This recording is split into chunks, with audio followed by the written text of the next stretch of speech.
Division game, obviously a big deal. So it's in Pittsburgh. Rematch of the NFL Films Thursday Night Football snow game that we saw a couple of weeks ago. What do we think about this one here? What's your matchup that matters, Carmen? Yeah, well, provided it doesn't snow again. I don't George think it's supposed Pickens, to. I didn't I don't check the think so. I weather, know. I admittedly, know. before Uh, recording this. Honestly, George Pickens is becoming the latest like unhinged wide receiver. Like we see it week in and week out. It's like something happens, and it gives a new appreciation. I also feel like for Mike Tomlin when you kind of reflect on the types of players that he's had on his teams, where you never really knew the full extent of the crazy until these guys were gone from Pittsburgh or out of the league or all of that kind of stuff. And I'm not saying George Pickens is AB by any stretch of the imagination, but he's a little unhinged, and it makes it entertaining right now just to see kind of the passion and the way that he plays, and the amount of smack he's talking and all that other stuff. So you look at that, him versus Denzel Ward, I think is going to be a really fun matchup. Again, provided that the weather doesn't play a factor in all of this and they can throw the ball down the field, which is something that the been doing really, really well since Russ took over. I mean, we've had a couple vintage Russ throws, vintage Russ games, even at this point, especially as of late, where this man is playing like coming into this season, it was like there was a lot of doubt because we hadn't seen this Russ in years at this point. We didn't see him in Denver. And it was, if this is going to work out for the Pittsburgh Steelers, we're going to need to see the Russell Wilson from 5 years ago, even. We're getting the Russ from 4 or 5 years ago I in a lot of agree. ways. Yeah. And it's and George Pickens is the main beneficiary of it. He's got 14 catches of 20 or more yards. That ranks first in the league. 474 yards on those 20 plus yard throws. That also ranks first in the league. And then you look at Denzel Ward, who has been doing well for this Browns defense, 71.8 PFF grade, which is tied for 22nd among corners. So that's by all means that's a solid performance this year. But man, Russell Wilson and George Pickens has just turned into something special, and I think that's going to be a really fun matchup to watch. Round two of Jerry Jeudy versus the Steelers Yeah, corners. And this is yeah. my matchup that matters. And I think it has to be because anytime a guy has 235 receiving yards the year or the week prior, Most against a former team. Yeah, most by a wide receiver against a former team ever. against his former team, he beat out Yes. Terrell Owens when he was with the Philadelphia Eagles and he was taking on the San Francisco 49ers. And so, man, whew, that was an incredible performance. Now, obviously, Denver was going through some miscommunications in the secondary. There were a couple of broken plays there that factor in. But even if you take those broken plays out, I mean, this is a guy who was destined to have over 100 yards receiving in that game. And he was the leading receiver when the Steelers faced off against the Browns a couple of weeks ago. He had 85 receiving yards. And Joey Porter Jr. has been really struggling this season. He's been committing a lot of penalties, up to 13 penalties now, which is the most in the NFL. He had 5 of them last week. 2 of them were defensive holds. 3 of them were defensive pass interference. And so, we're in a situation where Jameis and Jerry Jeudy very clearly, like, this is his go-to wide receiver. And you and I, when we covered the Buccaneers down in Tampa, when Jameis Winston was there, when he's got his go-to connection, whether it was with Chris Godwin or whether it was to Mike Evans, I mean, it's just stat stuffing every single week. Yeah. And so I'm not saying that Jerry Jeudy's going to get 200 receiving yards this week, although I guess I wouldn't doubt Jameis Winston to do it again. It is going to be I'd do it interesting again. and he'll do it again. He'll do it again. It will be interesting to see him go up against a Steelers secondary that, in my opinion, over the last 3 or 4 games has really been struggling.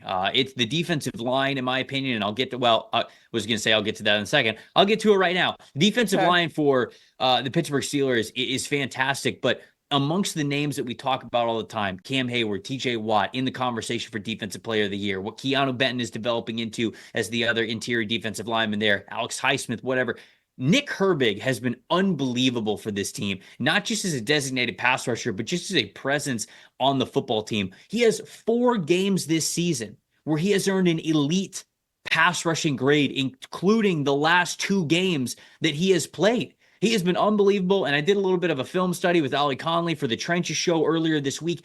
the hand usage, the mastery, the production going all the way back to his time when he was at Wisconsin. This guy just lives in the backfield, and he's been a plus factor over the last 2 weeks. When defenses have focused heavily on Cam Hayward and TJ Watt, he gets the one-on-ones and he wins them. This is a recipe for success every single week. So shout out to Nick Herbig for being the guy where we see great edge rushers shoot. There's one on the other side of the line of scrimmage with Myles Garrett where the Cleveland Browns have been trying to find that steady presence opposite Myles Garrett or just anybody on the defensive line to make up for the fact that there are so many blocking eyes that are going towards Myles Garrett. That's the case with TJ Watt and Cam Hayward as well. And Nick Herbig is the guy who is taking advantage of it in a huge way. It is truly a team game playing together within not just that defensive line, but that front seven. But Nick Herbig is going to be my plus factor because he's just been an animal the last couple of weeks.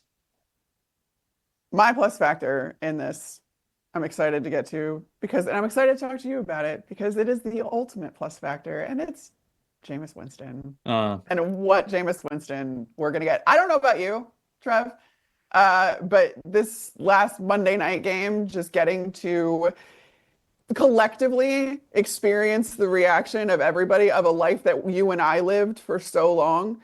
Just the full Jameis Winston experience. Even all the way up to the post-game press conference where he said, I pray to the Lord that he delivers me from pick sixes. I mean, it was a Jameis performance, not only on the field, but off the field. Honestly. Off the field. Oh, like deliver the ball to Jerry Jeudy. I could go on and on with the Catholic humor that has now started.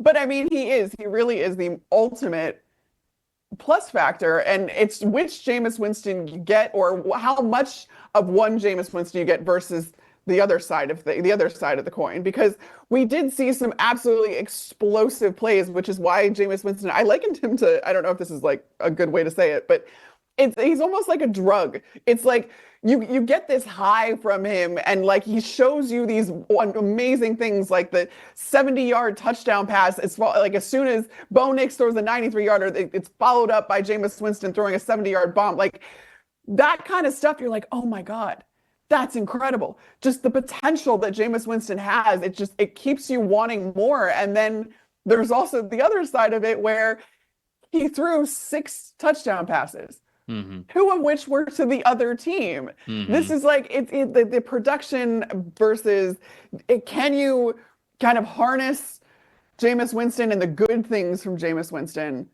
and limit the ways that he makes mistakes and the pick sixes and all that kind of stuff, deliver him from the pick sixes.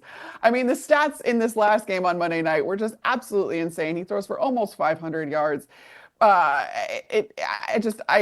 can't say enough though how much I loved sitting back and letting everybody experience, like the whole nation together experience the full Jameis Winston experience that you and I got a front seat to in Tampa for so long. It is pretty crazy just how different the Cleveland Browns look with Jameis Winston under center compared to Deshaun Watson. If anybody thought that the Browns were going to start Deshaun Watson next season, I just every single game that passes makes that harder to believe because of how bad the offense has been for them over the last 2 years and how it feels like the Browns beat up along the offensive line, don't have the run game they had over the last couple of years, all this kinds of stuff. And yet Jameis is able to move the ball, and you got to be able to get a quarterback who is willing to move the ball down the field, and Deshaun Watson was not willing to do it. So I understand the money is there. I don't have the answers of what happens next, but I can tell you that with every single game that passes for the Cleveland Browns and for what will probably happen throughout the rest of this regular season, it gets harder and harder to believe that Deshaun Watson is starting for this team next year, simply because of how bad it looked with him and how different it looks now with Jameis being willing to push the ball deep down the field. You get the turnovers, but like you can at least see the offensive output. And we didn't even see that before when Deshaun Watson was there. Thanks for watching, everybody. Make sure you like and subscribe the video. And if you don't have a PFF Plus subscription, you can get one to see all the premium stats that we talked about here on the show, plus the expert betting and fantasy advice over at subscribe.pff.com. The description is also right below. So if you are not a PFF Plus subscriber, you can become one today.